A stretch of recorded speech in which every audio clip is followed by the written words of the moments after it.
ঘরে বাইরে সবটাই সামলাতে গিয়ে সকাল থেকে সন্ধ্যা হয়ে গেছে।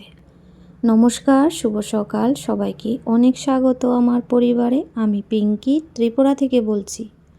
আশা করছি সবাই ভালো আছো, সুস্থ আছো। আর আমিও ভালো আছি তোমাদের অনেক ভালোবাসায়। তাই আবারও চলে এলাম নতুন দিনে নতুন আরেকটি ব্লগ নিয়ে।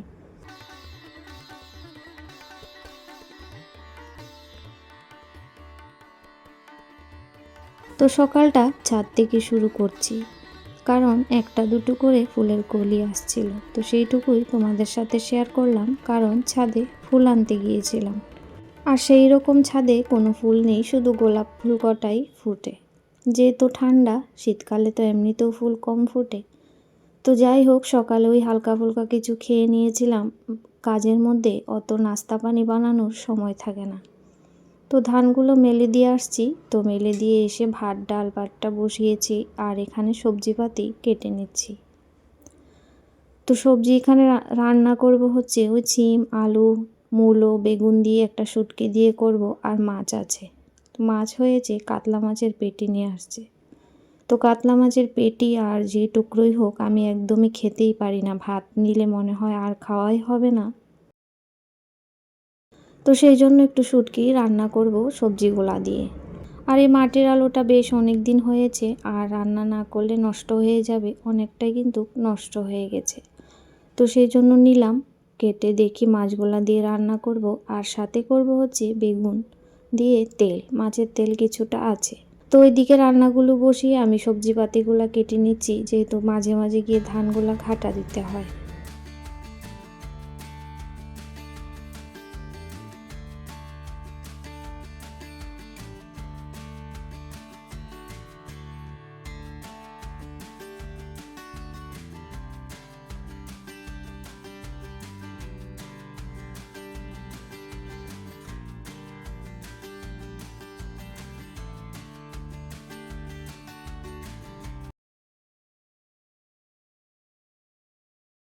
মাছ ভাজাটা হয়ে যাচ্ছে, আর দুটো কড়াইয়ের মধ্যে রান্নাটা চাপাবো। তো সেই জন্য হচ্ছে ওই কড়াইটাও বসিয়ে দেব, তাড়াতাড়ি হয়ে যাবে। তো রান্নাগুলো সারলে তারপর ঘরে তো টুকিটাকি কাজ আছে, যেগুলা না করলে না হবে সেগুলাই করব। আর বাকি এক্সট্রা কাজ করব না, কারণ ধানগুলো আজকে ঝাড়তে হবে। তো ওই মাটির আলুটা রান্না করে নিয়েছিলাম মাছ দিয়ে। মাছ পেঁয়াজি 2 পিসের মতো করব, মানে কে খাবে না খাবে সেটা বুঝি। তো সকালে সেরকম কিছু তো খাইনি, সেজন্য ভাতটাই খেয়ে নিচ্ছি, খিদে পেয়েছিল। আসলে কাজ বেশি থাকলে কাজ করতে করতে দেখবে খিদে লেগে যায়। আর মাছটা নিয়েছিলাম ঠিকই, একটুখানি খেয়ে আর খেতে পারিনি। ওই মাছের তেলটাই ভালো লেগেছে, আর শুটকির তরকারিটা। তারপর রান্নাঘরটা সুন্দর করে পরিষ্কার করে নিয়েছি, আর কোটোগুলো দেখলাম ধুল পড়েছে, একটু মুছে নিলাম হালকা ফুলকা করে। আবার মাঝে মাঝে তো ছাদ উপর নিচ যাচ্ছি, সেটা বলে আর কি লাভ আছে। তো এখানে ঘরে এসে সোফা আর বিছানাগুলি একটু গুছিয়ে নিচ্ছি, কারণ সারাদিন ওরা ঘরে থেকে এই করতে থাকে।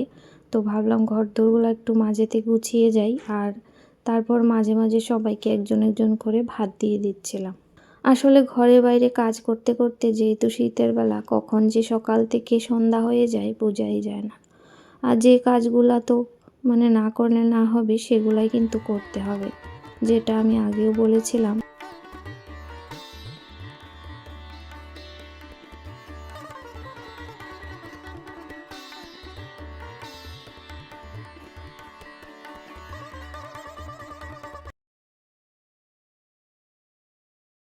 তো তারপর এখন কিন্তু অনেক সময় পর, তো ধানগুলো সেই রকম একটা শুকায়নি।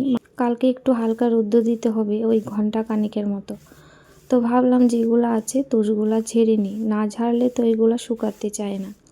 আসলে আগে থেকে ঝেড়ে সেদ্ধ করে নিলে কিন্তু ভালো করে শুকিয়ে যায় তাড়াতাড়ি। তো যাই হোক, চেলে তারপর সেদ্ধ করা হয়েছিল, আর এখন কিন্তু সেগুলোকে ভালো করে ঝেড়ে নিচ্ছি।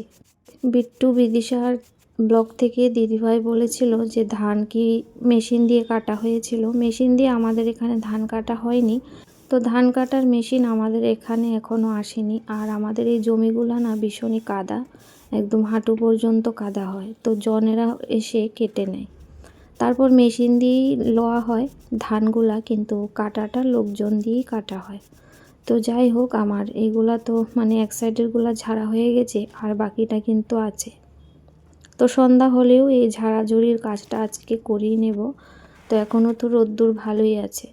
আসলে 3-4 দিন হয়ে গেছে ধান শুকাচ্ছে না, আর রোদ্দুরটা কিন্তু বেশ মানে তাপ আছে, মানে সহ্য করা যায় না এরকম রোদ্দুর।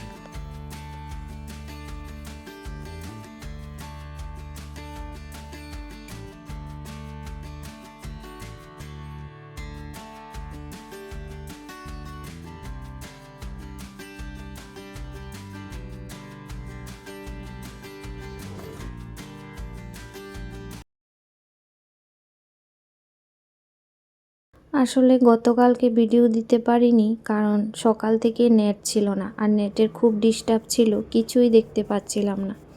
আর তোমাদের মাঝে যে একটি পোস্ট ছাড়বো সেইটুকু পর্যন্ত আমার মোবাইলে নেট ছিল না, জানি না কিসের জন্য মাঝে মাঝে এরকম হয়। তো যাই হোক, কালকে একদম এক্সট্রা করে সেই জন্য নেট ভরিনি, যা হবার হোক। 2 জিবি নেট থেকে যদি পুরোটাই কেটে নেয় তাহলে কি দুঃখটা লাগে বলো।